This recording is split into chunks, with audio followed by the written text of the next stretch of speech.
Imagine que toda a história do universo, 13,8 bilhões de anos de galáxias, estrelas, supernovas, planetas e vida, é comprimida numa única hora de 24 horas. O Big Bang acontece exatamente à meia-noite. As primeiras estrelas acendem às 0 horas e 3 minutos. O Sol nasce às 16 horas e 40 minutos. A Terra se forma aos 16 horas e 42 minutos. Os primeiros seres vivos surgem às 17 horas. Os dinossauros pisam na Terra pela primeira vez às 23 horas e 3 minutos. E você? Toda a história da humanidade, da primeira fogueira acesa por um Homo sapiens até a criação da internet, dos satélites, das armas nucleares, de tudo que chamamos de civilização, cabe nos últimos 0,2 segundos desse dia. 0,02 de segundo. Nem o mais preciso cronômetro do mundo consegue registrar esse intervalo sem algum esforço técnico.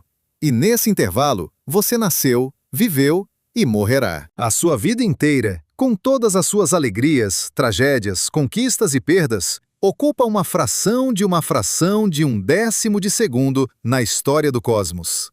Isso ainda não é a parte assustadora. A parte assustadora é o que existe fora desse dia. O universo que estamos prestes a explorar juntos não é apenas grande. É tão descomunalmente, insuportavelmente, insanamente vasto que a palavra grande se torna uma piada. Estamos falando de estruturas tão enormes que a luz, a coisa mais rápida que existe, viajando a 300 mil quilômetros por segundo, levaria bilhões de anos apenas para atravessá-las. Estamos falando de números com tantos zeros que, se você tentasse escrevê-los em sequência, formaria uma fila de dígitos mais longa do que o universo observável. Estamos falando de um cosmos no qual o planeta que você chama de casa, com todos os seus oceanos e montanhas e cidades iluminadas, é menos do que um grão de areia numa praia de extensão inimaginável. E o mais perturbador de tudo? Talvez o universo observável, aquele punhado de 46,5 bilhões de anos-luz que nossos telescópios podem alcançar, seja apenas uma fração minúscula de algo ainda maior que nem temos instrumentos para detectar.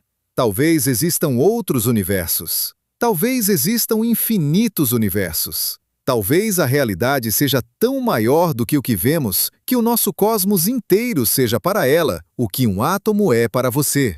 Prepare-se, porque neste documentário vamos percorrer 7 níveis de escala, do átomo ao multiverso. E cada nível vai destruir um pouco mais a noção que você tem de onde e o que você é. Ao final desta jornada, você nunca mais olhará para o céu da mesma forma. E nunca mais sentirá que grande é uma palavra que captura qualquer coisa real sobre o universo. Vamos começar pelo menor, pelo seu corpo. Neste exato momento, você é composto por aproximadamente 7 octilhões de átomos. 7 seguido de 27 zeros. Para ter uma ideia desse número, pense assim. Se você pudesse contar um átomo por segundo, 24 horas por dia, 7 dias por semana, levaria mais tempo do que a idade atual do universo para terminar de contar apenas os átomos de um único grão de areia. E você é feito de incomparavelmente mais átomos do que um grão de areia. Mas o mais extraordinário não é a quantidade de átomos, é o que eles são, ou melhor, o que eles quase não são. Um átomo é, em sua esmagadora maioria, espaço vazio. O núcleo de um átomo, onde está concentrada praticamente toda a sua massa, é inconcebivelmente pequeno em relação ao tamanho total do átomo. O físico americano Richard Feynman, do Instituto de Tecnologia da Califórnia, usava uma comparação que ficou famosa. Se um átomo de hidrogênio fosse ampliado ao tamanho de uma catedral, o seu núcleo seria menor do que um grão de areia no centro dessa catedral.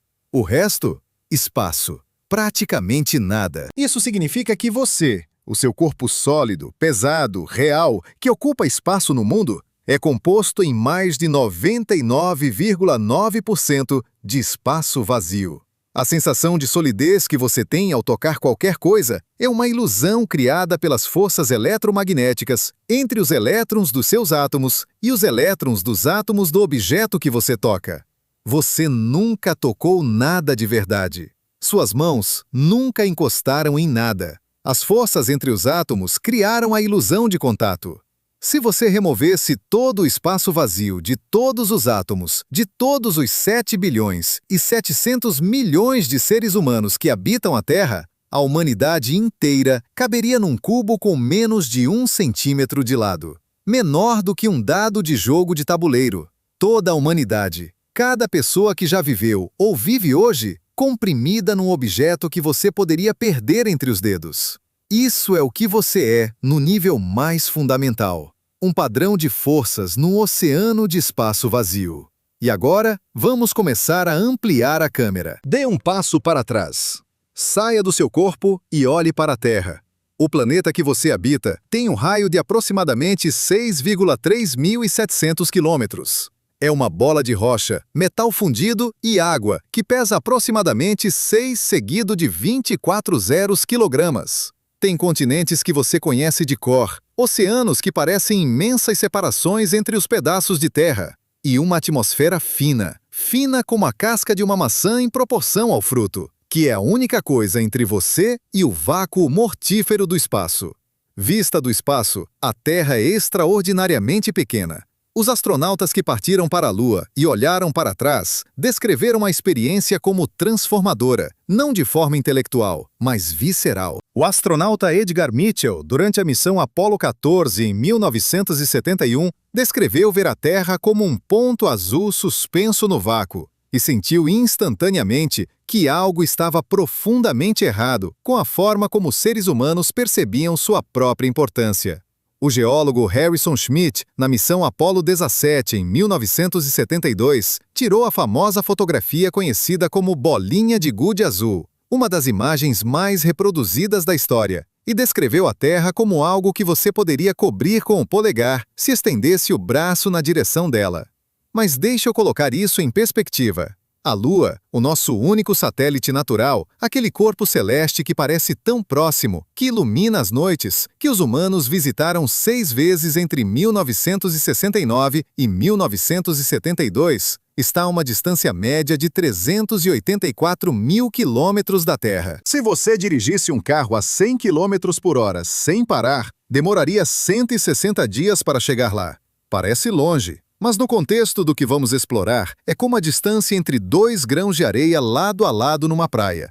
E a Lua é o nosso vizinho mais próximo. O próximo objeto significativo do nosso sistema solar, o planeta Marte, o nosso vizinho mais próximo depois da Lua, está na distância mais próxima possível, a 56 milhões de quilômetros. Isso significa que um sinal de rádio, viajando à velocidade da luz, leva aproximadamente 3 minutos para chegar de um ao outro nessa configuração ideal.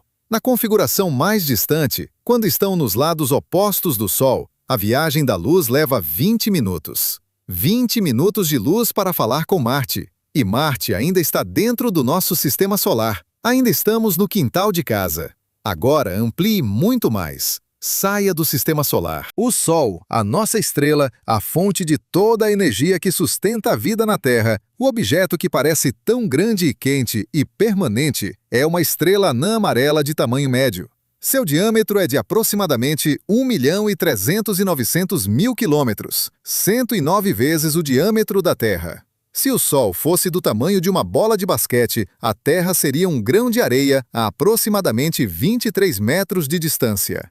E Plutão, aquele objeto longínquo que foi planeta, deixou de ser planeta e continua sendo alvo de discussão apaixonada, está a aproximadamente 5,9 bilhões de quilômetros do Sol. Se você ainda tiver o Sol do tamanho de uma bola de basquete no centro de uma sala, Plutão seria um grão de pó a mais de 6,5 km de distância. E mesmo assim, o sistema solar inteiro, a bola de basquete com todos os seus grãos de areia e poeira orbitando ao redor, é praticamente invisível comparado ao que vem a seguir. A estrela mais próxima do Sol chama-se Próxima Centauri. Está a 4,2 anos-luz de distância. 4,2 anos-luz significa que a luz do Sol, viajando a 300 mil quilômetros por segundo, leva 4 anos e 2 meses para chegar lá. Em quilômetros, isso corresponde a aproximadamente 40 trilhões de quilômetros.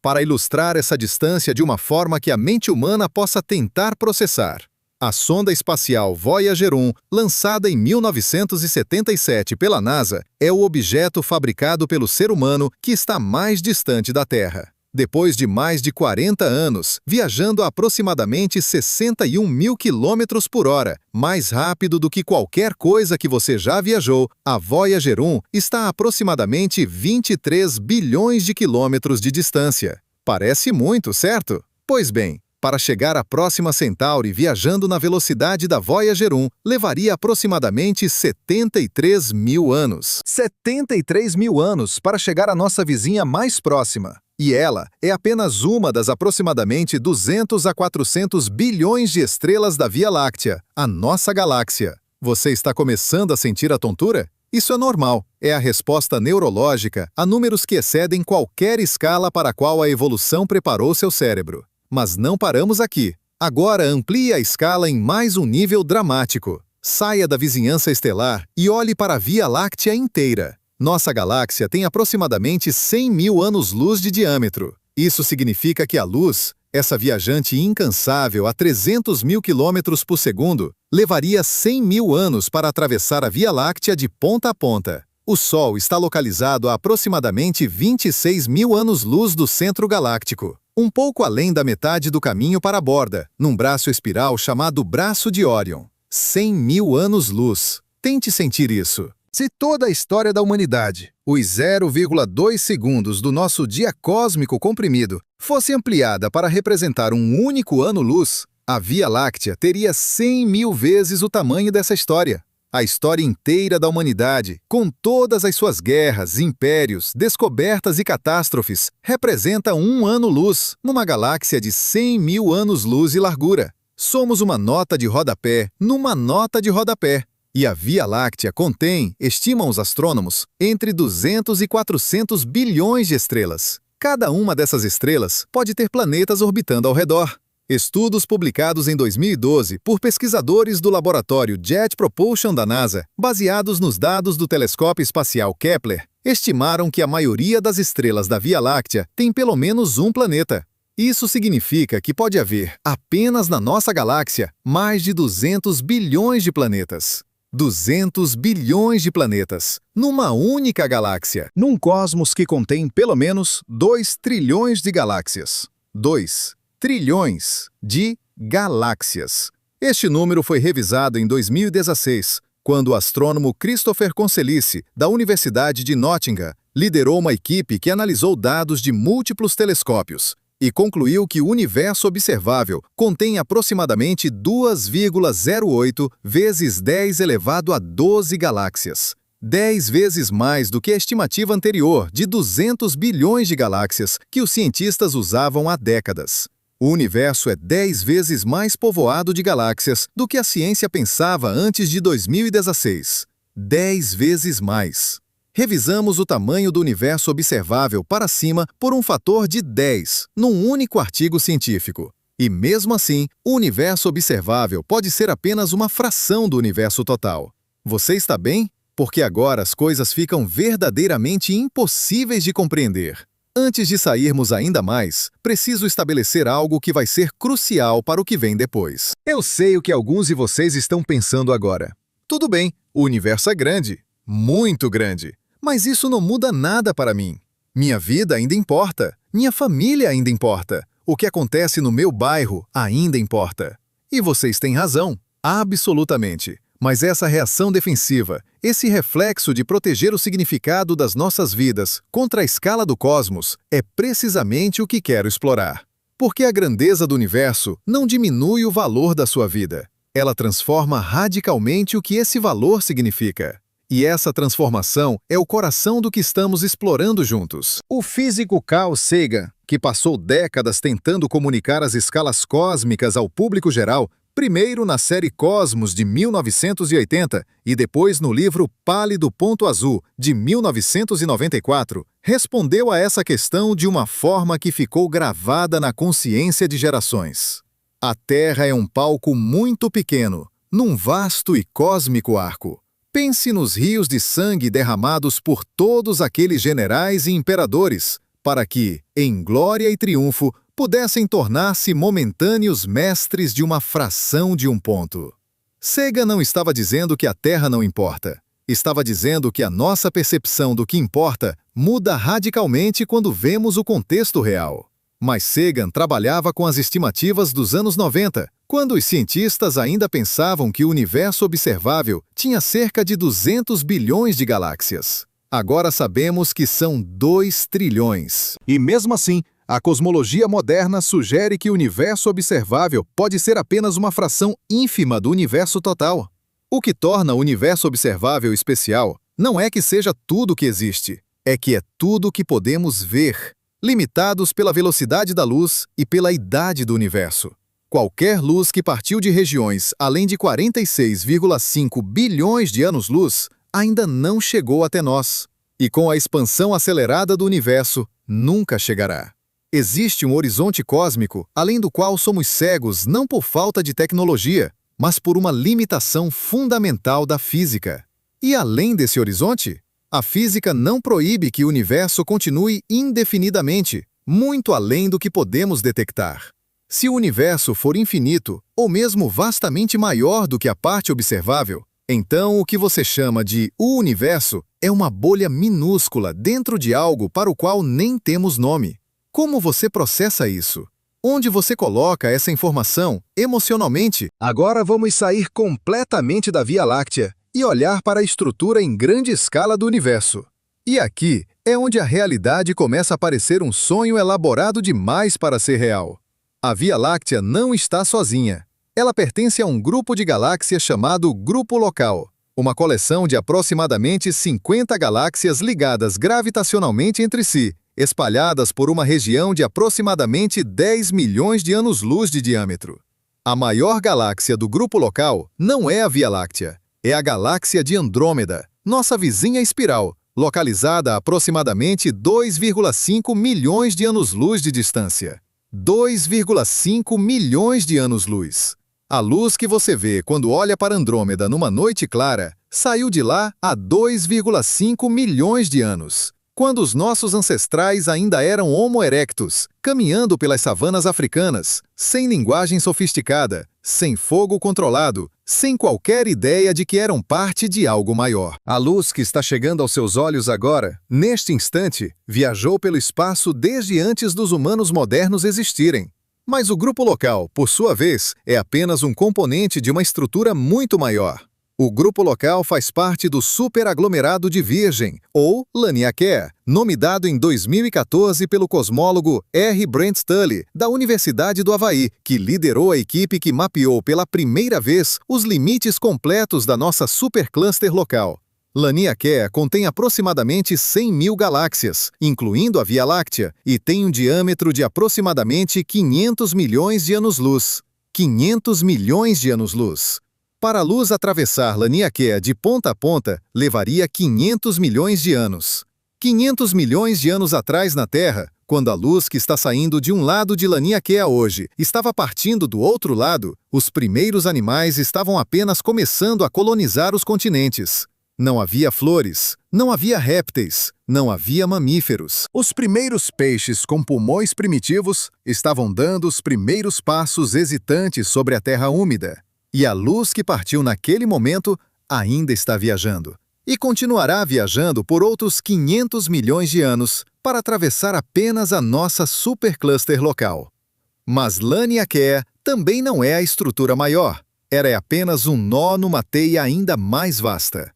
A estrutura em grande escala do universo tem uma aparência que, quando os astrônomos a visualizaram pela primeira vez, provocou uma reação que misturava espanto científico com algo próximo do desconforto existencial. O universo, em suas maiores escalas, parece uma teia cósmica, uma rede de filamentos de matéria que conectam superaglomerados de galáxias separados por vazios imensos, onde praticamente nada existe. Em 2020, astrofísicos do Centro Computacional para Física e Astronomia de Heidelberg, na Alemanha, publicaram a simulação mais detalhada já feita da estrutura em grande escala do universo, chamada TNG-300. Os resultados mostraram que os filamentos cósmicos, as paredes dessa teia, têm dezenas ou centenas de milhões de anos-luz de comprimento. e que os vazios entre eles têm diâmetros de 300 a 500 milhões de anos-luz. Regiões do tamanho de Laniakea, onde praticamente nenhuma galáxia existe, desertos de espaço que desafiam qualquer imagem de universo cheio de galáxias que você possa ter. O maior dos vazios conhecidos chama-se o supervazio de Eridanos, ou Grande Vazio Frio. Descoberto em 2004 pelo astrônomo Lawrence Rudnick, da Universidade de Minnesota, ele tem um diâmetro de aproximadamente 800 milhões de anos-luz e quase nenhuma galáxia dentro dele. É uma cavidade de 800 milhões de anos-luz de diâmetro no tecido do cosmos. A Via Láctea inteira, com seus 200 a 400 bilhões de estrelas, caberia dentro desse vazio como um ponto invisível no oceano. E esses vazios e filamentos formam a estrutura de mais alto nível que a cosmologia moderna identificou, os supercomplexos, ou grandes paredes, estruturas com bilhões de anos-luz de comprimento que representam as maiores estruturas coerentes do universo observável. A Grande Muralha de Hércules Corona Borealis, descoberta em 2013 por Robert Kirshner e sua equipe da Universidade Harvard, tem aproximadamente 10 bilhões de anos-luz de comprimento. 10 bilhões de anos-luz. Quando a luz de uma extremidade dessa estrutura partiu em direção à outra extremidade, o universo tinha apenas 3,8 bilhões de anos, e a Terra ainda não existia. Você consegue sentir o peso disso? Ou o cérebro já desistiu de tentar? Agora que o seu cérebro já está tentando processar filamentos cósmicos de centenas de milhões de anos-luz e vazios de 800 milhões de anos-luz de diâmetro, quero revelar algo que vai tornar tudo ainda mais perturbador. Uma informação que a maioria das pessoas não sabe, ou sabe, mas não parou para realmente sentir o peso. 95% do universo é feito de coisas que não sabemos o que são. Não coisas difíceis de detectar. Não coisas que ainda não encontramos. Coisas que não entendemos em nenhum nível fundamental. Substâncias que dominam o cosmos de forma absoluta e que escapam completamente de todas as nossas teorias e instrumentos. A física moderna, essa disciplina que dividiu o átomo, criou lasers e semicondutores, previu a existência de buracos negros e ondas gravitacionais com precisão extraordinária, olha para 95% do universo e diz, com honestidade perturbadora, não sabemos o que é isso. 5% do universo é feito de matéria bariônica, prótons, nêutrons, elétrons, os átomos que compõem estrelas, planetas, você, qualquer coisa que você já viu ou tocou. 5%. Todo o esplendor visível do cosmos, as galáxias espirais, as nebulosas coloridas, os aglomerados de estrelas, é apenas 5% do que existe. O universo que conseguimos observar é a espuma na superfície de algo muito mais vasto e completamente invisível. Aproximadamente 27% do universo é composto por matéria escura. A matéria escura não emite luz, não reflete luz, não absorve luz. Ela não interage com a matéria comum de nenhuma forma detectada, exceto através da gravidade. Sabemos que existe porque as galáxias giram de forma errada se considerarmos apenas a matéria visível. As estrelas nas bordas das galáxias orbitam rápido demais, como se houvesse muito mais massa puxando-as para dentro do que conseguimos ver.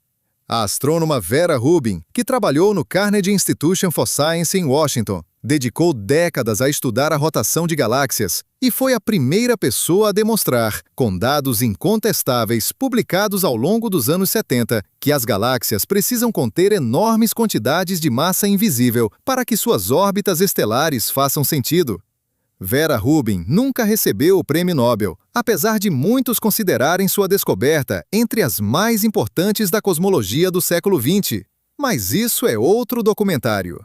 O que importa agora é que a matéria escura está em toda parte. Filamentos imensos de matéria escura formam o arcabouço gravitacional sobre o qual as galáxias se constroem. A teia cósmica de filamentos e vazios que visualizamos no universo observável é fundamentalmente a estrutura da matéria escura com galáxias pontuando seus nós.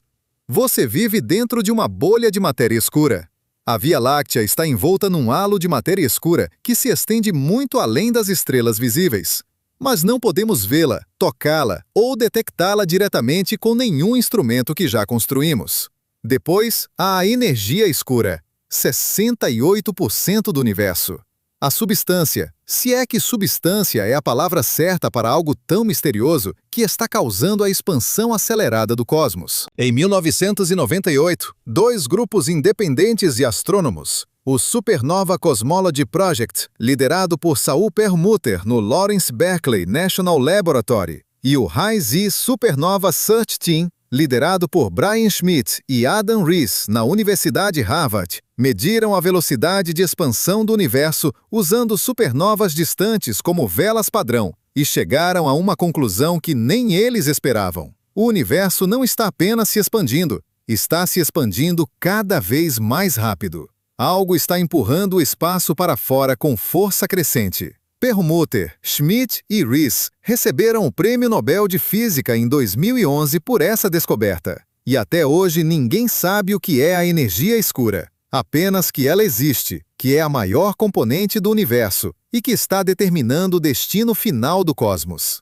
Então vamos fazer o balanço completo. O universo tem 2 trilhões de galáxias, cada uma com centenas de bilhões de estrelas. Mas esse universo inteiro, com toda a sua vastidão visual, é apenas 5% do total. Os outros 95% são matéria escura e energia escura, substâncias de natureza completamente desconhecida. Você está tentando contemplar o tamanho do universo, enquanto olha apenas para 5% dele. O que existia nos outros 95% antes de você parar de ler esta frase? Agora vamos falar sobre algo que transforma a imensidão do universo de abstração matemática em questão existencial urgente. Vamos falar sobre o silêncio. Com 2 trilhões de galáxias, com centenas de bilhões de estrelas por galáxia, com a maioria dessas estrelas tendo planetas, com planetas habitáveis estimados em números que excedem qualquer tentativa de contagem humana intuitiva. Com a vida surgindo na Terra num período relativamente curto após a formação do planeta, o que sugere que a química da vida não é uma anomalia improvável, mas algo que o universo faz com uma frequência razoável quando as condições estão certas. Com tudo isso, você esperaria que o cosmos fosse uma festa barulhenta de civilizações. Sinais de rádio cruzando o espaço em todas as direções. Ondas eletromagnéticas de tecnologias alienígenas chegando aos nossos radiotelescópios de múltiplas direções simultaneamente. A prova constante e esmagadora de que não estamos sós. E em vez disso, silêncio. Este é o paradoxo de Fermi. Chamado assim porque o físico Enrico Fermi, do Projeto Manhattan, teria formulado a questão em forma coloquial numa conversa de almoço em Los Alamos em 1950. Onde estão todos? O universo é tão vasto, tão antigo, com tantas oportunidades para a vida e a inteligência surgirem, que a ausência de qualquer sinal detectável de civilizações extraterrestres é, ela mesma, um mistério científico de primeira ordem. Desde 1960, quando o astrônomo Frank Drake conduziu o primeiro experimento SETI, Search for Extraterrestrial Intelligence, usando o radiotelescópio de Green Bank, na Virgínia Ocidental, os seres humanos têm vasculhado o céu em busca de sinais artificiais. Décadas de pesquisa, múltiplos radiotelescópios, o projeto SETI@Home, que recrutou milhões de computadores pessoais ao redor do mundo para processar dados de radiotelescópios entre 1999 e 2020. O resultado? Um silêncio quase absoluto. Quase absoluto, porque houve um sinal. No dia 15 de agosto de 1977, o astrônomo Jerry Ehman, trabalhando no radiotelescópio Big Ear da Universidade do Estado de Ohio, detectou um sinal de rádio extraordinariamente forte, com todas as características que os pesquisadores SETI diziam que um sinal alienígena poderia ter. O sinal durou 72 segundos, o tempo máximo que o radiotelescópio podia observar uma fonte pontual numa varredura. Ehman escreveu "Uau" na margem do printout dos dados. O sinal ficou conhecido como o sinal Uau. Nunca mais foi detectado. Nunca foi explicado satisfatoriamente. Por que o cosmos está tão silencioso? As hipóteses são muitas e cada uma é mais sombria do que a anterior. Talvez a vida seja raríssima mesmo no universo de 2 trilhões de galáxias.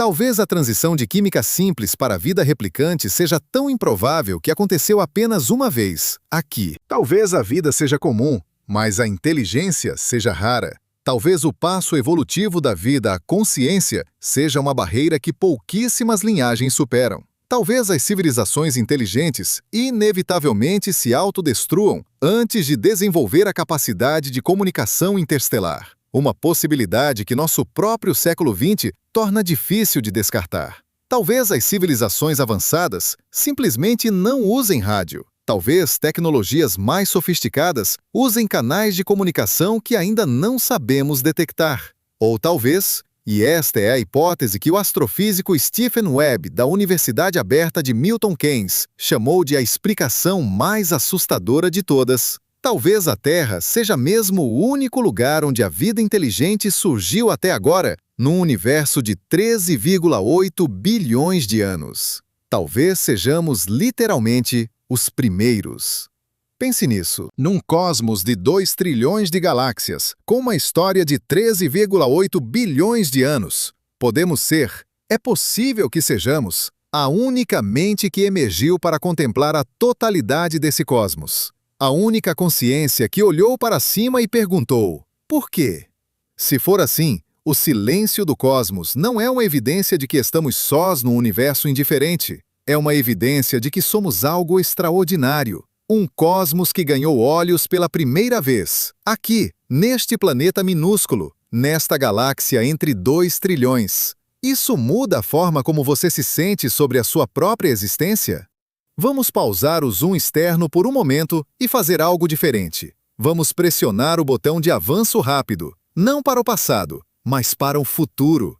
E o que vamos ver vai redimensionar completamente o que significa existir agora. Imagine que toda a história futura do universo é comprimida numa escala de tempo que você possa tentar processar. Use a analogia do dia de 24 horas, mas desta vez com a escala ajustada para o futuro. Estamos no segundo zero desta nova contagem. O Sol continuará brilhando por mais aproximadamente 5 bilhões de anos. O que, se representarmos o destino total do universo numa escala manejável, é apenas o começo imediato. As últimas estrelas novas se formarão em aproximadamente 100 trilhões de anos. Depois disso, o universo entrará na era das estrelas moribundas. Bilhões de anos de estrelas esfriando gradualmente, tornando-se anãs brancas, estrelas de nêutrons e buracos negros. Mas o universo continuará existindo, vazio, frio, escuro, por períodos de tempo que tornam esses números iniciais invisíveis. Os buracos negros evaporarão por radiação de Hawking em escalas de tempo de 10 elevado a 100 anos ou mais. E depois, partículas fundamentais dispersas por um espaço em expansão infinita. Nenhuma estrela, nenhum planeta, nenhum processo. O universo atingindo a morte térmica, o equilíbrio de entropia máxima onde nada mais acontece. Agora aqui está o que quero que você perceba com toda a clareza possível. Você existe agora, neste momento específico, no universo que tem 13,8 bilhões de anos, mas que viverá por períodos de tempo que tornam esse número insignificante. Você está numa janela cosmicamente minúscula, a era em que as estrelas ainda brilham, em que o universo ainda tem gradientes de energia suficientes para sustentar a química complexa que produz vida e consciência. No universo que vai existir por 10 elevado a 100 anos, a era em que estrelas brilham e a vida é possível, representa uma fração tão pequena do total que é como comparar um único elétron ao peso da Via Láctea. Você não apenas nasceu num planeta improvável, numa galáxia entre 2 trilhões. Você nasceu no momento certo, na era estelar, quando as condições para existir são satisfeitas. Bilhões de anos antes de você, não havia planetas rochosos. Bilhões de anos depois, não haverá estrelas para aquecê-los. A janela cósmica em que a vida como a conhecemos é possível é finita. E você está dentro dela. Por acaso, por necessidade ou por alguma razão que a física ainda não sabe responder, você está aqui, agora, exatamente quando as condições permitem que você exista para fazer a pergunta. Mas agora precisamos ir além do universo observável. Precisamos falar sobre o que pode existir além do horizonte cósmico. E aqui, as certezas da astronomia cedem lugar a hipóteses que são cientificamente rigorosas, matematicamente coerentes e absolutamente difíceis de absorver. O universo observável tem um raio de aproximadamente 46,5 bilhões de anos-luz. Essa não é a distância que a luz viajou desde o Big Bang. É a distância atual dos objetos mais distantes que podemos ver, ajustada para a expansão do universo. Mas o universo como um todo, a totalidade do espaço que surgiu do Big Bang, pode ser muito, muito maior. Se o universo for plano, como as medições do satélite Planck da Agência Espacial Europeia, publicadas em 2013 e 2018, sugerem com alta precisão, então ele pode ser infinito. Um universo infinito não tem centro nem borda. Se estendem em todas as direções para sempre, cheio de matéria distribuída mais ou menos uniformemente.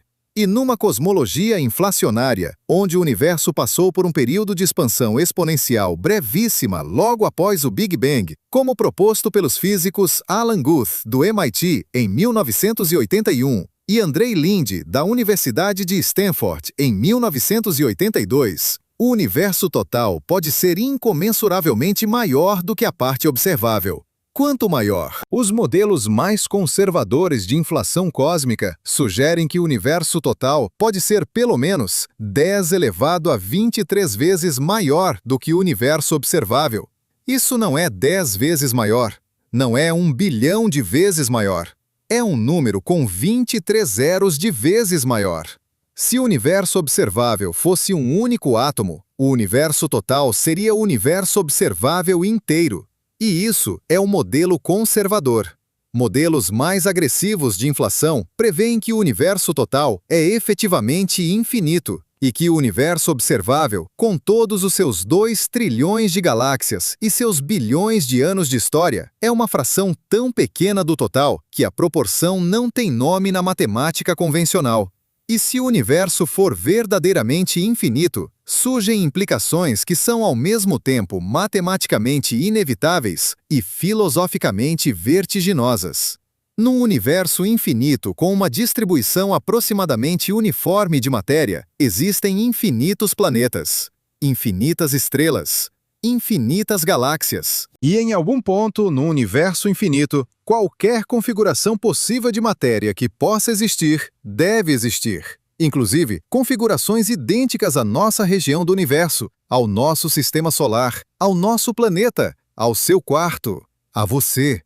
No universo verdadeiramente infinito, existe, em algum lugar inconcebivelmente distante, uma cópia exata de você. Lendo estas mesmas palavras, neste mesmo momento, num planeta idêntico ao seu, numa galáxia idêntica à Via Láctea, a uma distância que só pode ser expressa em potências de 10 tão grandes que a notação científica convencional não consegue representá-las de forma intuitiva.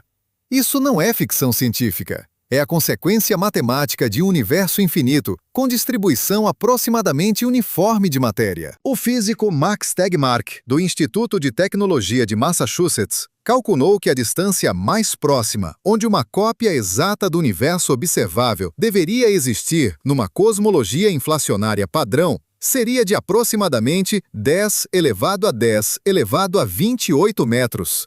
Um número tão grande que escrever todos os seus dígitos ocuparia mais espaço do que o universo observável. Mas a distância existe, a cópia existe. E nem você, nem ela, nunca saberão uma da existência da outra, separadas por um horizonte cósmico intransponível.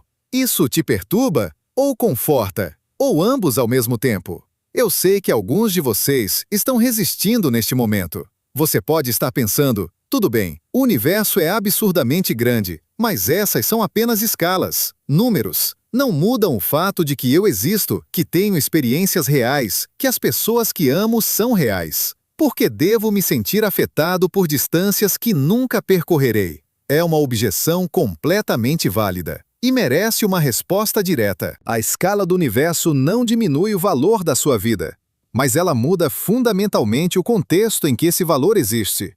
E contexto importa.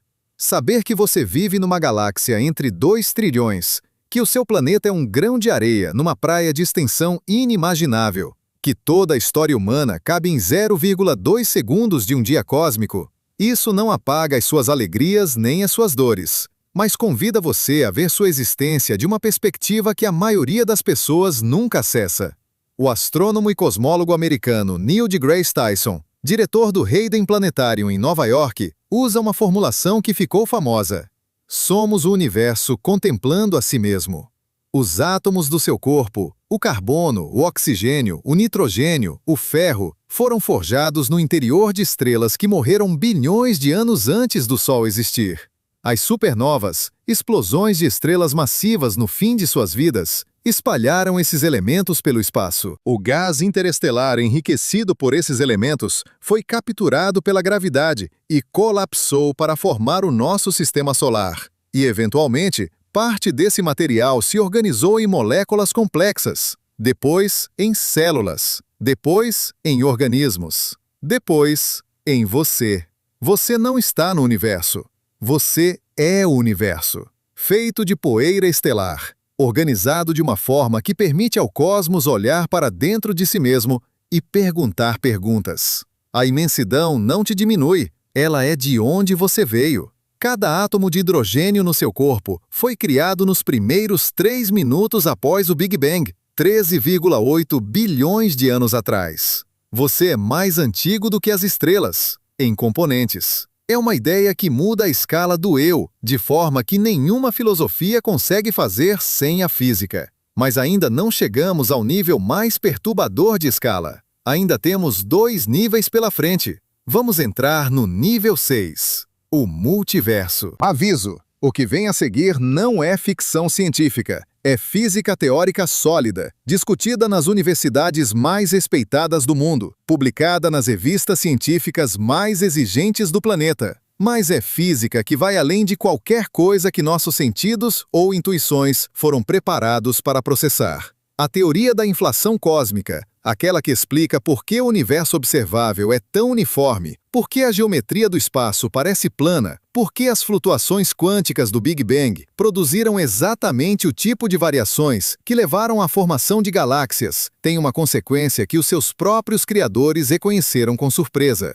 Se a inflação aconteceu uma vez, provavelmente continua acontecendo em outras regiões do espaço, separadas do nosso universo observável por barreiras intransponíveis. O cosmólogo Andrei Linde, da Universidade de Stanford, formalizou essa ideia na inflação eterna em 1986. O campo inflacionário não parou de uma vez. Continua inflando eternamente em diferentes regiões, criando bolhas de espaço-tempo separadas com condições físicas possivelmente diferentes. Cada bolha é um universo. O nosso universo seria uma dessas bolhas, uma região onde a inflação cessou e permitiu a formação de estrutura. Mas existiriam outras bolhas, separadas da nossa por espaço inflacionário em expansão tão rápida que nenhum sinal poderia jamais cruzar a barreira. Outros universos tão reais quanto o nosso, com as suas próprias leis físicas, ou as mesmas leis, com as suas próprias galáxias, estrelas, planetas. Possíveis formas de vida completamente inacessíveis para nós, não por falta de tecnologia, mas por uma barreira física fundamental. Este é o multiverso nível 1,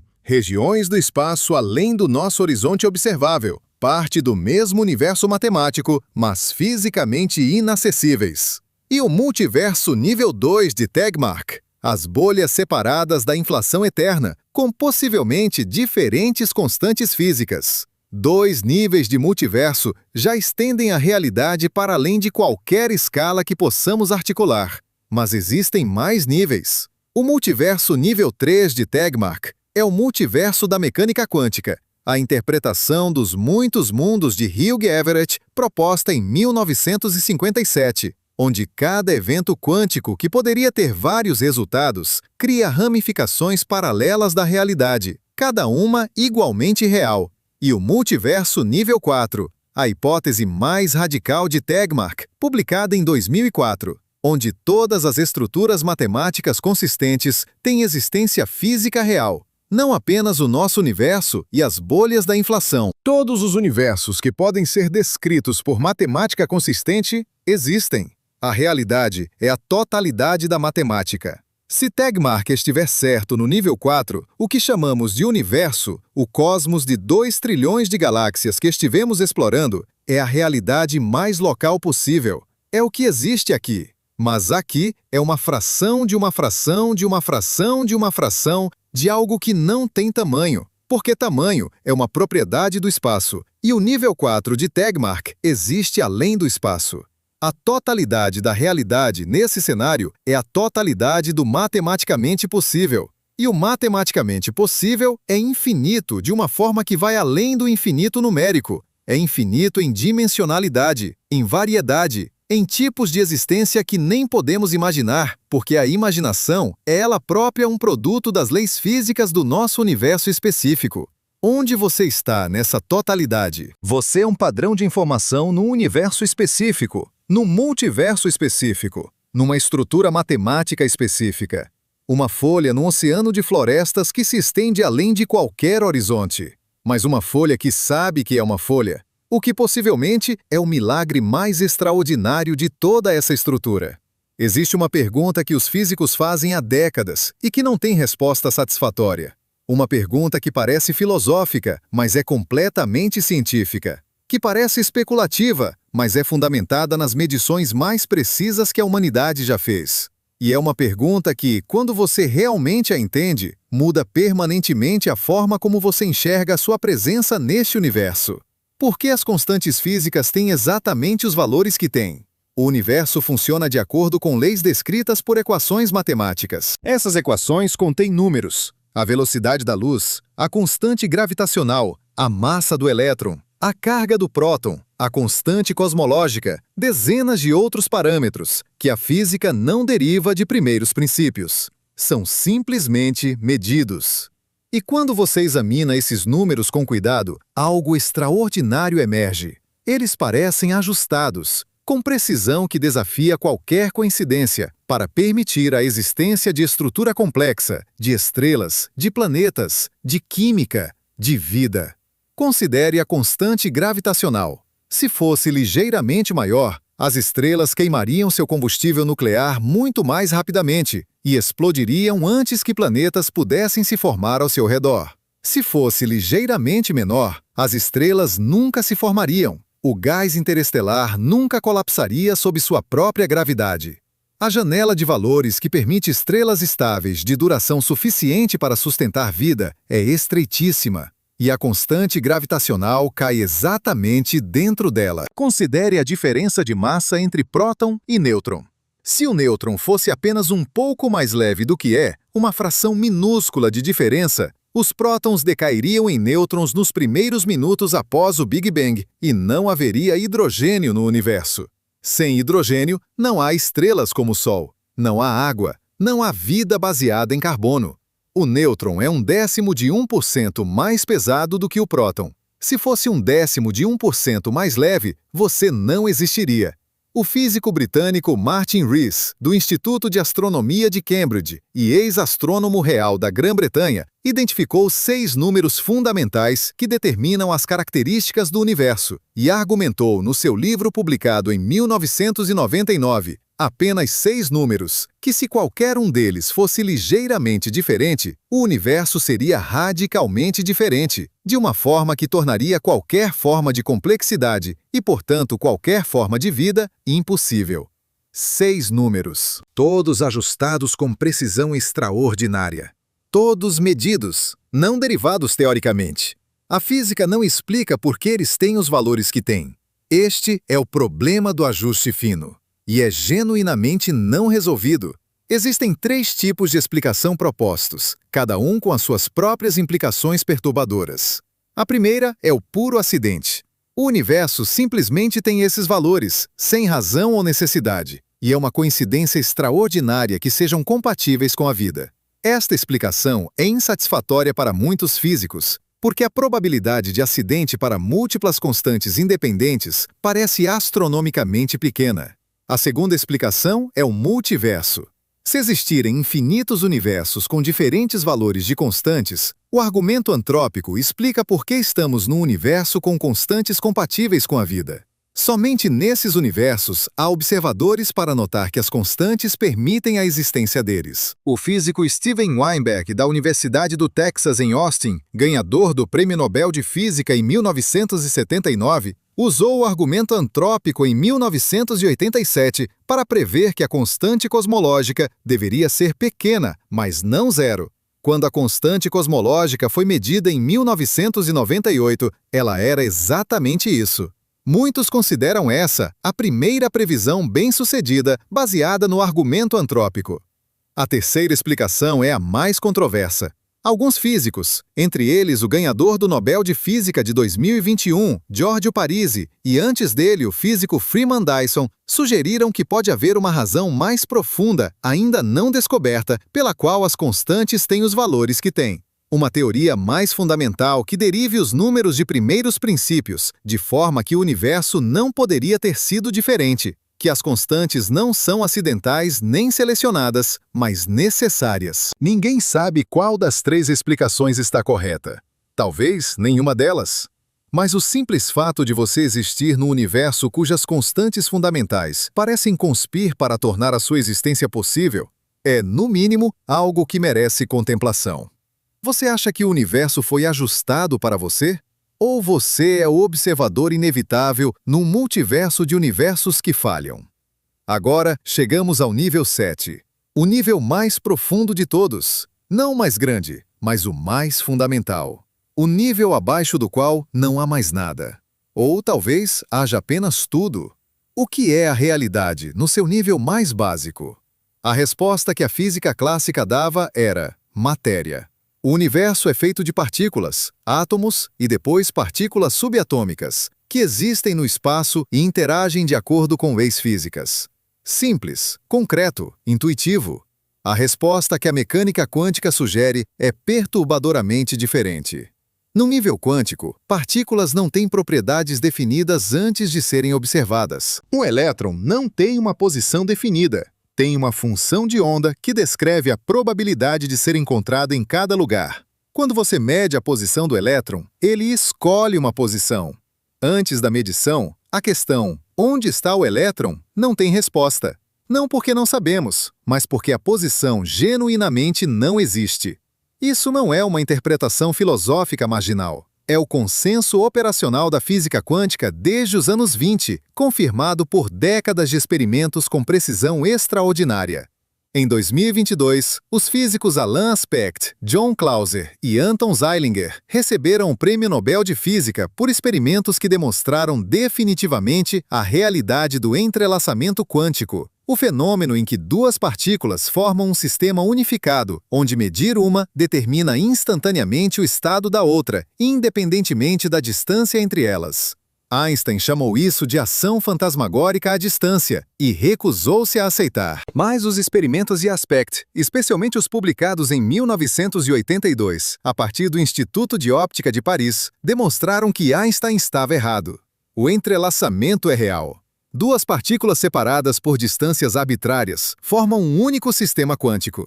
A separação que o espaço cria entre objetos não existe da mesma forma no nível quântico. O que isso significa para a natureza da realidade?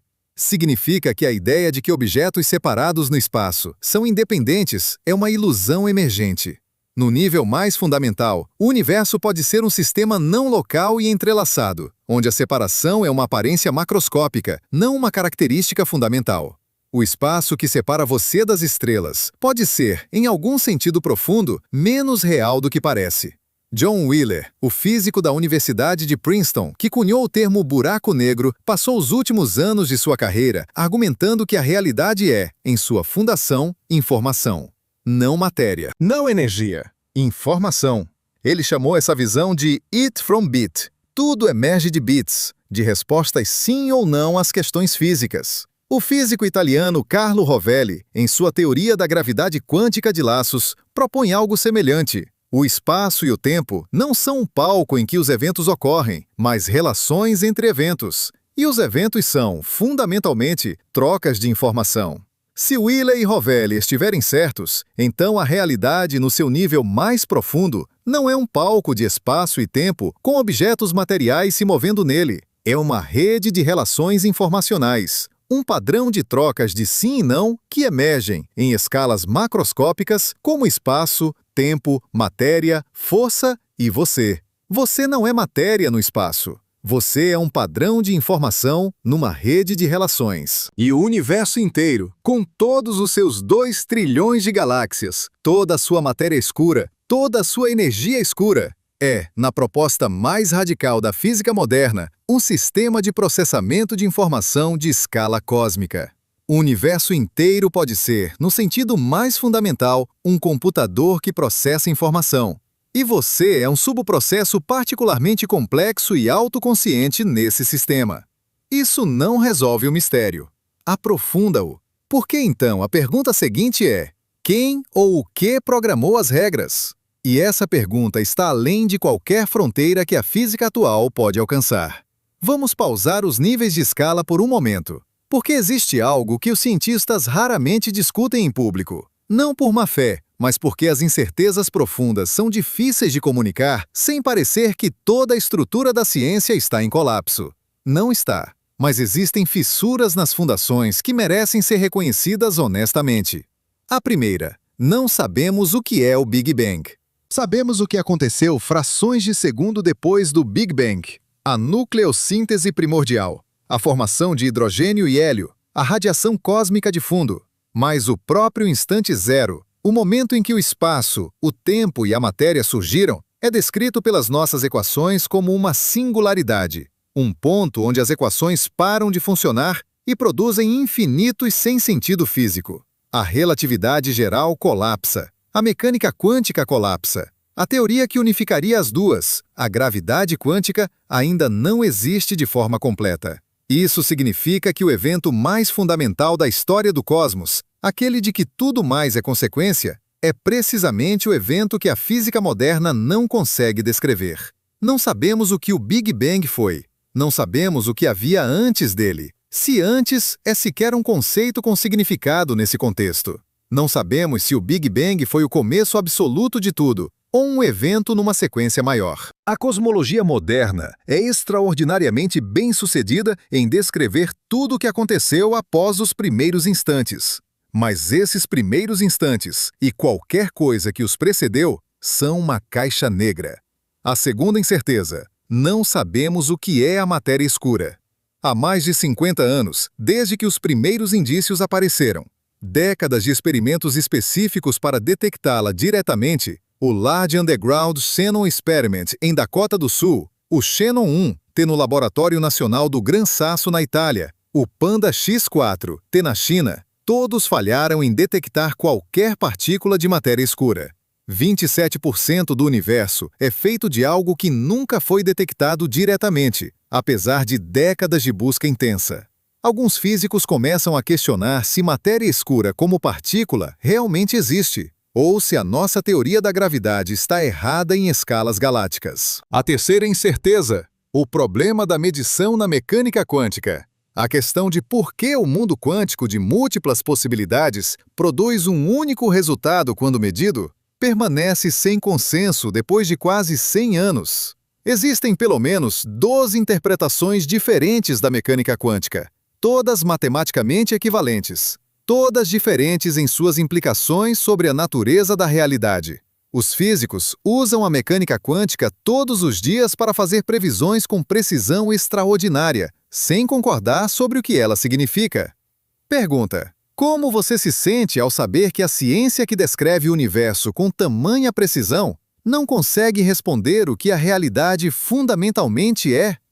Vamos agora fazer algo que raramente é feito neste tipo de exploração. Vamos usar todas as escalas que percorremos juntos, do átomo ao multiverso, e perguntar uma única questão: o que elas revelam sobre o que você é?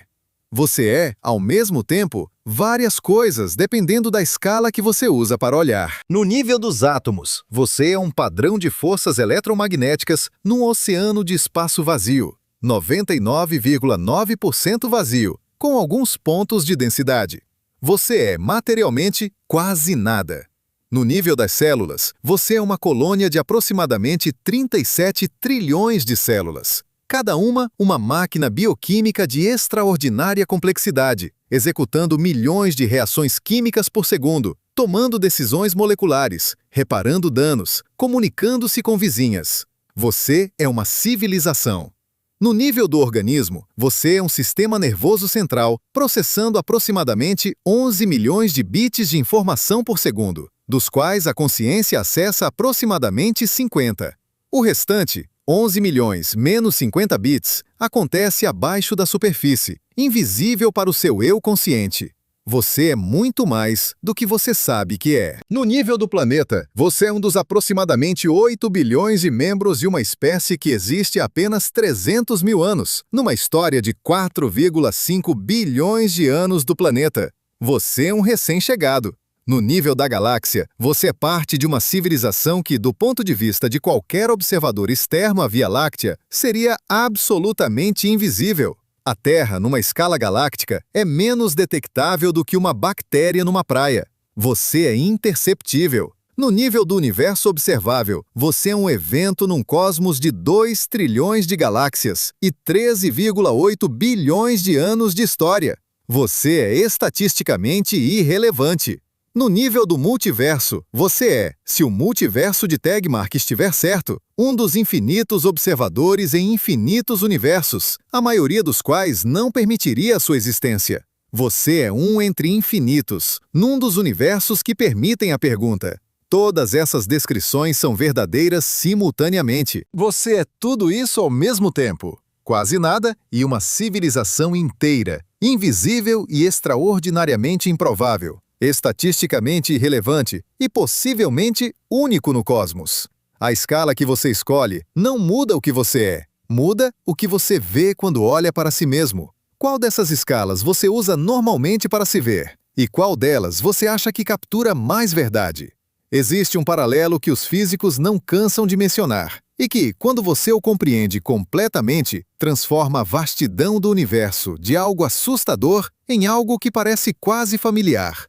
Em 2020, os astrofísicos Franco Vasa, da Universidade de Bolonha, e Alberto Feletti, da Universidade de Verona, publicaram um estudo comparando a estrutura em rede do universo em grandes escalas com a estrutura de redes neurais no córtex cerebral humano. Usando os mesmos métodos de análise de rede aplicados a ambos os sistemas, medindo distribuição de nós, coeficientes de agrupamento, comprimentos de caminhos e fluxo de informação, eles descobriram que as similaridades estatísticas entre os dois sistemas são extraordinárias. A teia cósmica, filamentos de matéria escura conectando nós de aglomerados galácticos, com vazios enormes entre eles, tem as mesmas propriedades de rede que as redes neurais do seu cérebro. Não apenas visualmente semelhantes, embora as imagens lado a lado sejam impressionantes o suficiente para tornar difícil distinguir qual é qual. Matematicamente semelhantes, os mesmos coeficientes, as mesmas distribuições, as mesmas eficiências de transmissão de informação.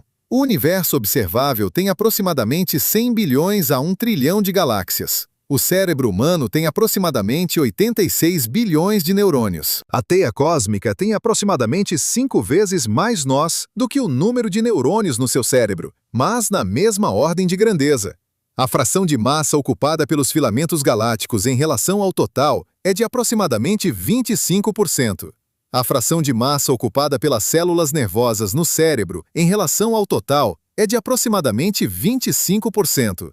Ambos os sistemas têm aproximadamente 77% de seus componentes em regiões de baixa atividade, os vazios cósmicos e os neurônios silenciosos.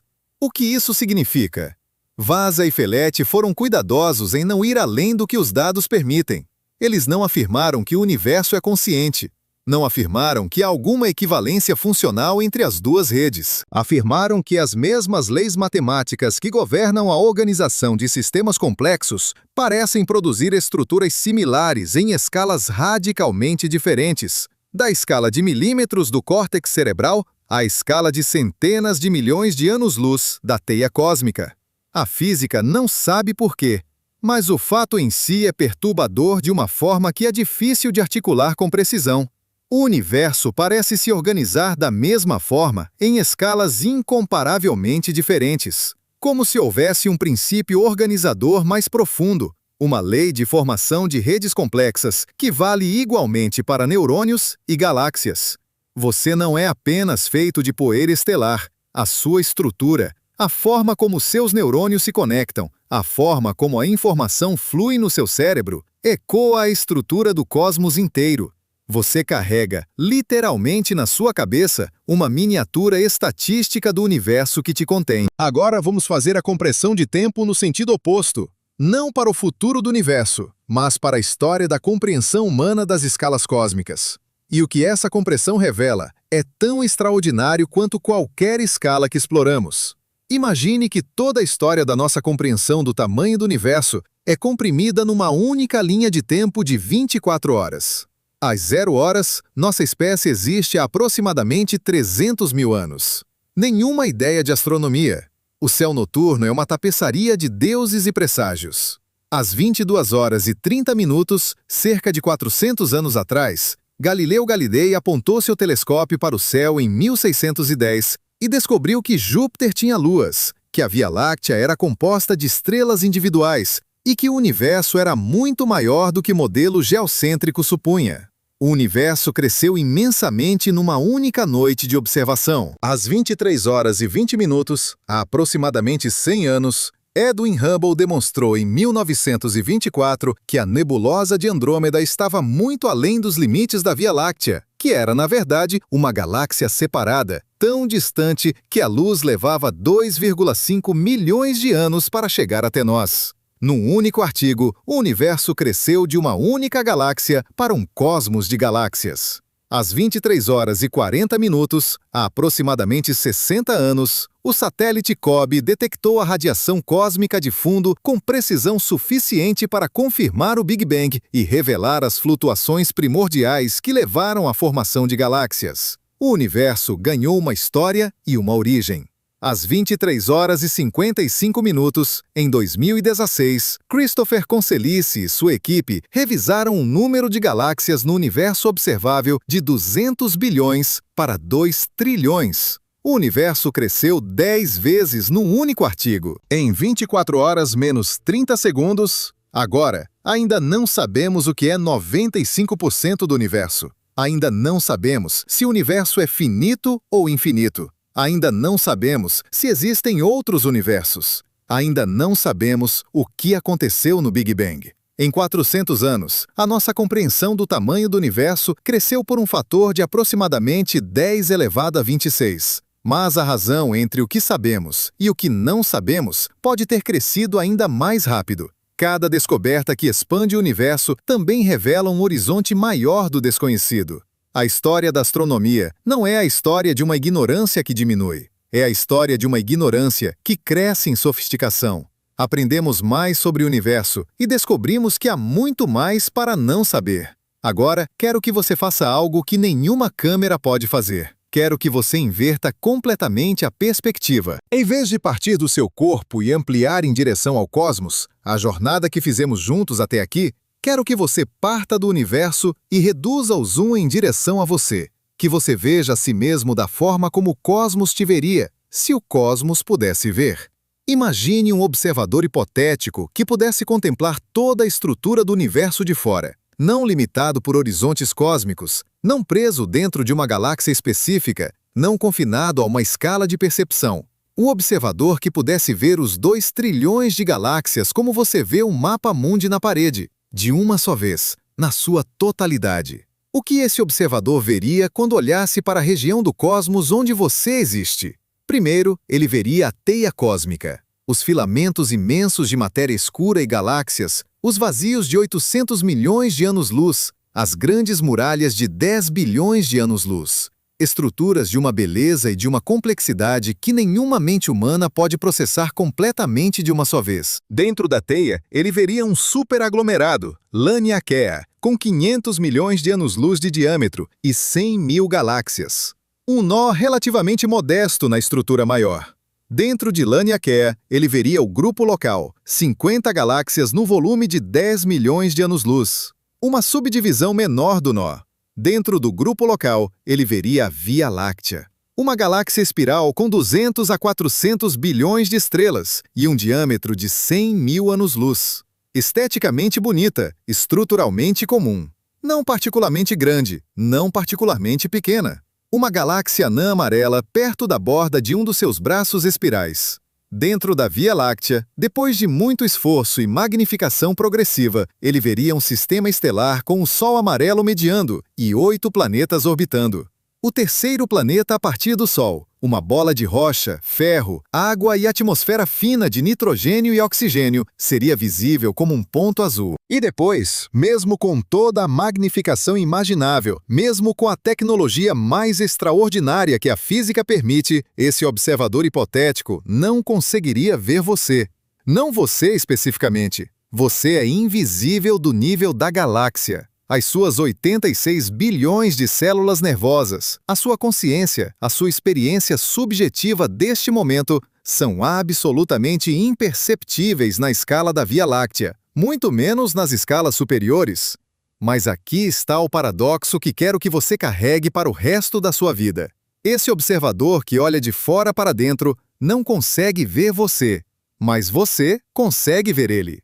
Você, esse ponto imperceptível num canto de uma galáxia entre 2 trilhões, consegue contemplar a estrutura inteira, consegue descrever os filamentos cósmicos, consegue medir a distância de galáxias a bilhões de anos-luz, consegue inferir a existência de matéria escura e energia escura, consegue propor hipóteses sobre multiversos e o ajuste fino das constantes físicas. O universo não consegue se ver. Você consegue ver o universo. Isso não te torna grande no sentido físico. Você continua sendo invisível na escala galáctica, mas te torna algo que o universo inteiro, com toda a sua imensidão, não é. Um ponto de vista consciente. Um lugar de onde o cosmos consegue olhar para dentro de si mesmo e dizer: sim, é isto. A grandeza não está no tamanho, está na capacidade de contemplar o tamanho. Existe algo que descobrimos nesta jornada que merece ser dito diretamente, sem metáforas e sem suavizações. Algo que a física estabeleceu com tamanha precisão que qualquer resistência a ele é resistência aos dados, não à interpretação. Você é feito de elementos que foram forjados em estrelas. Não metaforicamente, literalmente. O carbono no seu DNA, o oxigênio no seu sangue, o cálcio nos seus ossos, o ferro nas suas hemoglobinas, todos esses elementos foram criados nos núcleos de estrelas massivas que viveram e morreram bilhões de anos antes do Sol existir. O processo chama-se nucleossíntese estelar e foi descrito em detalhes pelo astrofísico britânico Fred Hoyle, que trabalhou na Universidade de Cambridge e foi um dos mais extraordinários pensadores científicos do século XX, num artigo seminal de 1957, coescrito com William Fowler, Margaret Burbidge e Geoffrey Burbidge, que ficou conhecido como B²FH, pelas iniciais dos autores. William Fowler recebeu o Prêmio Nobel de Física em 1983 pela elucidação dos mecanismos de nucleossíntese estelar. Fred Hoyle, notoriamente, não recebeu, apesar de muitos considerarem a omissão injusta. O que Hoyle, Fowler e seus colaboradores demonstraram é que praticamente todos os elementos mais pesados do que o hidrogênio e o hélio foram criados em estrelas. O carbono, o elemento central de toda a química orgânica, a base de toda a vida conhecida, é criado num processo delicadíssimo chamado processo triplo alfa, em que 3 núcleos de hélio se fundem numa sequência específica. Hoyle descobriu que esse processo só funciona porque o carbono tem um estado de energia ressonante em exatamente a posição certa. Se a ressonância do carbono fosse ligeiramente diferente, a nucleossíntese estelar não produziria carbono em quantidades apreciáveis. Não haveria vida baseada em carbono. Hoyle ficou tão perturbado por esta descoberta que escreveu que o universo parece ser uma espécie de trabalho deliberado. Quando essas estrelas massivas exaurem seu combustível nuclear, elas explodem como supernovas. Explosões de uma luminosidade tão extraordinária que por alguns segundos superam a luminosidade de toda a galáxia que as contém. E nessa explosão, os elementos que a estrela forjou ao longo de milhões de anos são dispersos pelo espaço interestelar em nuvens de gás e poeira que eventualmente colapsam novamente sob a gravidade para formar novos sistemas estelares e planetas. E você. Você é literalmente uma supernova reciclada. Os átomos de ferro no seu sangue foram forjados no núcleo de uma estrela massiva que morreu em explosão cataclísmica bilhões de anos antes de você nascer. A estrela morreu. O espaço guardou seus fragmentos. A gravidade os reuniu. A química os organizou. A evolução os complexificou. E aqui você está, uma organização temporária de poeira estelar que ganhou a capacidade de saber de onde veio. Quantas gerações de estrelas morreram para que você pudesse existir? Vamos fazer uma última compressão de escala, desta vez não temporal, mas espacial. Uma compressão que percorra todos os 7 níveis que exploramos numa única sequência contínua, para que você possa sentir a vertigem completa de uma só vez. Você está aqui, no seu corpo, 70 quilogramas de matéria organizada em 37 trilhões de células. Cada célula contendo aproximadamente 100 trilhões de átomos. Você ocupa um volume de aproximadamente 70 litros de espaço. Sua consciência processa 50 bits de informação por segundo da superfície de 1 bilhão de interações neurais simultâneas. Amplie o zoom. Você está num planeta com raio de 6,3700 quilômetros, girando a uma velocidade de aproximadamente 1.670 km por hora no Equador, orbitando uma estrela a 149,6 milhões de quilômetros de distância. Esse planeta é, no contexto do Sistema Solar, um grão de areia a 23 metros de uma bola de basquete. Amplie mais. O Sistema Solar tem um diâmetro de aproximadamente 5,9 bilhões de quilômetros até Plutão. Mas o halo de cometas que o envolve estende-se até 2 anos-luz do Sol. Numa galáxia de 100 mil anos-luz de diâmetro, o Sistema Solar completo com seu halo de cometas é um ponto invisível a olho nu. Amplie mais. A Via Láctea tem 100 mil anos-luz de diâmetro e contém entre 200 e 400 bilhões de estrelas. Ela pertence ao Grupo Local, 50 galáxias em 10 milhões de anos-luz. O Grupo Local pertence a Laniakea, 100 mil galáxias em 500 milhões de anos-luz. Laniakea é um nó na teia cósmica do universo observável, 46,5 bilhões de anos-luz de raio, 2 trilhões de galáxias, 70% de energia escura, 25% de matéria escura, 5% de matéria bariônica.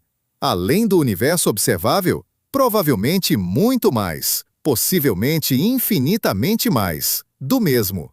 E além disso, possivelmente outros universos com outras constantes físicas, outros espaços-tempo, outras histórias.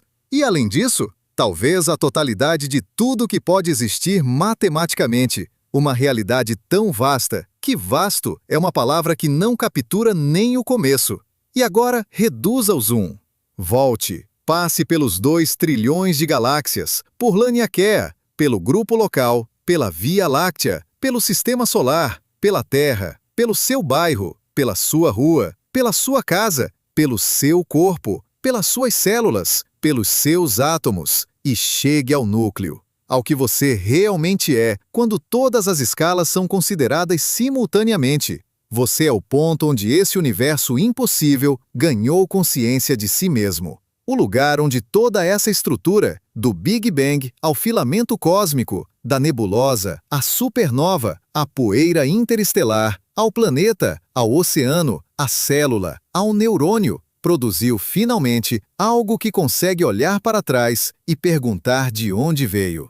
Você não é pequeno no sentido que importa. Você é o universo na sua forma mais improvável e mais extraordinária, a forma que sabe que existe.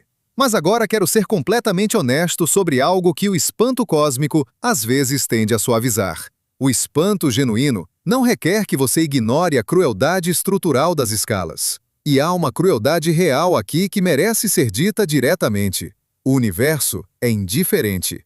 Não hostil, indiferente. As mesmas forças que forjaram os elementos do seu corpo em estrelas também destroem planetas, esterilizam sistemas solares com radiação de supernovas e eventualmente consumirão o Sol e a Terra sem qualquer consideração pela vida que possam conter.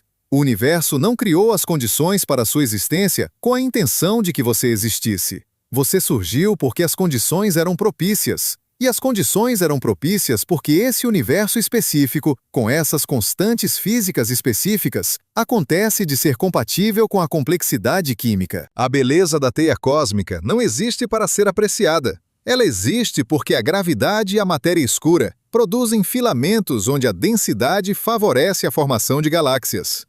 Os vazios de 800 milhões de anos-luz não são paisagens para contemplação. São simplesmente regiões onde a matéria se dispersou. O universo não tem propósito estético. A estética é uma propriedade que você projeta sobre ele. E isso, paradoxalmente, é exatamente o que torna a estética real e significativa. Ela não existe no universo. Ela existe em você. Você é o lugar onde o universo produz beleza. Não porque a beleza esteja lá fora, mas porque você é o sistema que transforma estrutura física em experiência estética. E então a indiferença do universo não é uma má notícia. É a premissa que torna tudo que você valoriza genuinamente seu. O universo não deu significado à sua existência. Você cria significado numa estrutura que não o contém por padrão. Isso não é uma tragédia, é uma responsabilidade. E uma liberdade que nenhuma criatura antes de você na história do cosmos parece ter tido da mesma forma. Existe uma última escala que não exploramos ainda, a mais estranha de todas. Não a maior, não a menor, a mais pessoal. A escala da percepção.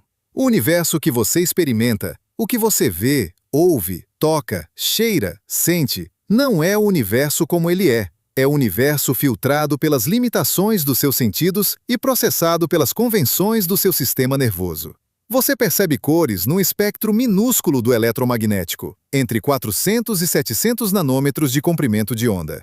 O rádio, o micro-ondas, o raio-x, o raio gama, todos igualmente reais, todos completamente invisíveis para você sem instrumentos. Você percebe sons numa faixa de 20 a 20 mil Hz. Você percebe solidez onde há espaço vazio, porque as forças eletromagnéticas entre os átomos criam resistência ao toque. Você percebe o tempo como um fluxo de passado para futuro, porque o seu cérebro integra informações numa janela de 2 a 3 segundos chamada presente.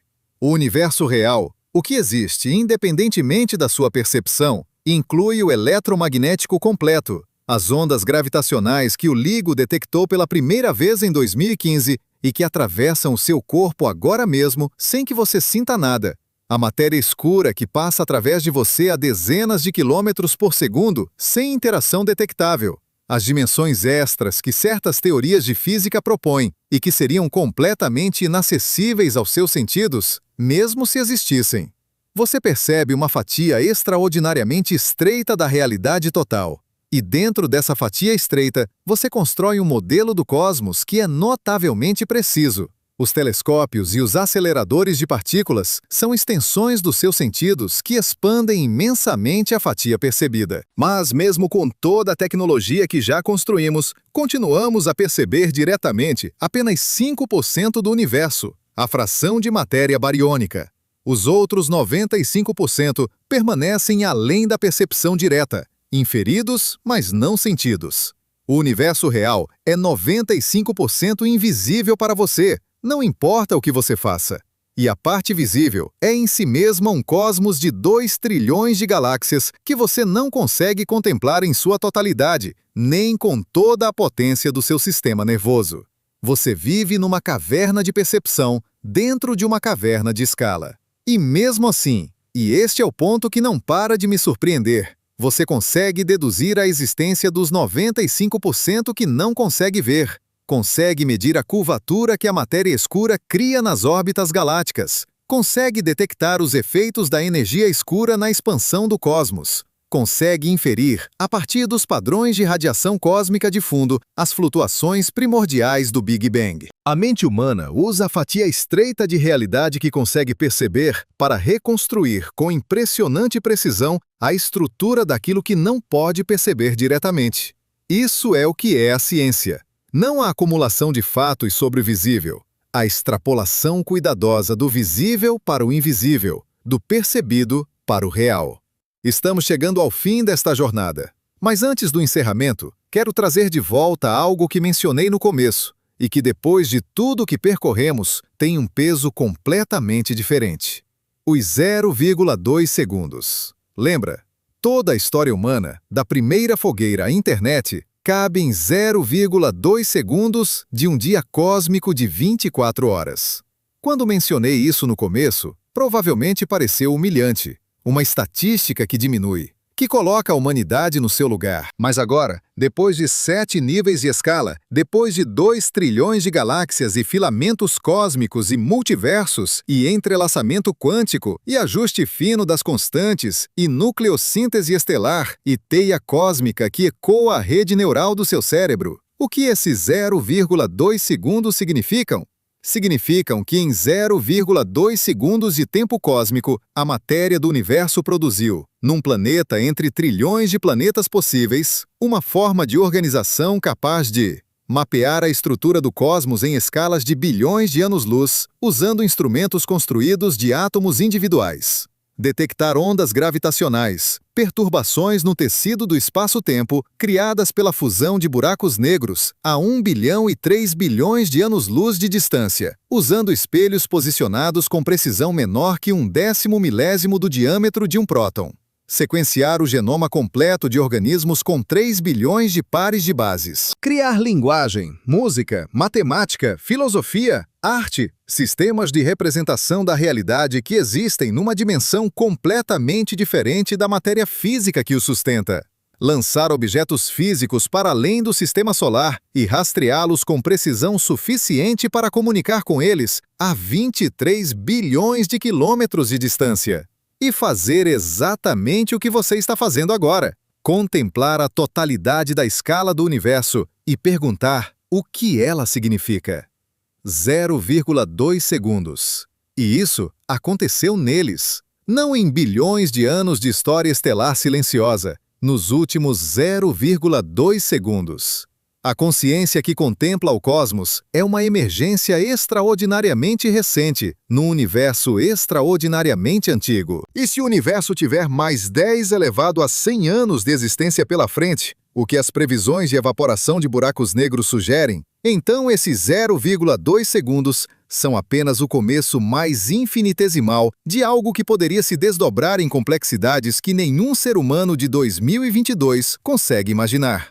Ou somos o começo de algo que irá muito além de nós, ou somos uma exceção que não se repetirá. Ninguém sabe. O que você acha que esses próximos segundos cósmicos podem conter? Há uma última coisa que quero dizer. Não como física, não como filosofia, mas como consequência direta de tudo que percorremos juntos. Você existe no universo de uma grandeza que destrói qualquer tentativa de compreensão intuitiva. Você é feito de elementos forjados em estrelas mortas há bilhões de anos. Você emergiu de um processo evolutivo de 4,5 bilhões de anos que não tinha nenhum objetivo específico de produzir você. Você ocupa um volume de espaço que na escala galáctica é absolutamente imperceptível. Você existe num instante de tempo cósmico que na escala do universo total é uma fração de 1/100º de segundo de um dia. E, ao mesmo tempo, você é o único tipo de coisa que existe no universo que consegue saber tudo isso. As galáxias não sabem que existem. As estrelas não sabem que forjam elementos. Os buracos negros não sabem que evaporam. O universo, com toda a sua imponência, toda a sua vastidão, toda a sua complexidade estrutural, é completamente alheio a si mesmo. Exceto aqui. Exceto em você e em qualquer outra consciência que possa existir em qualquer lugar do cosmos. A consciência não é uma epifenômeno irrelevante da física. É a única coisa no universo que tem acesso ao universo como objeto de conhecimento. O cosmos só existe como cosmos conhecido, com história, com estrutura, com beleza, com significado, no interior das mentes que o contemplam. Fora dessas mentes, existe apenas matéria e energia, e força e entropia, indiferentes e silenciosos. Você é o universo tornando-se consciente de si mesmo. Essa não é uma metáfora poética. É uma descrição física precisa de algo que, até onde sabemos, é extraordinariamente raro no cosmos. Você é o lugar onde 13,8 bilhões de anos de história cósmica produziram, finalmente, algo que olha para trás e diz: Ah, é isto! Então chegamos ao fim dos 7 níveis. Do átomo ao multiverso.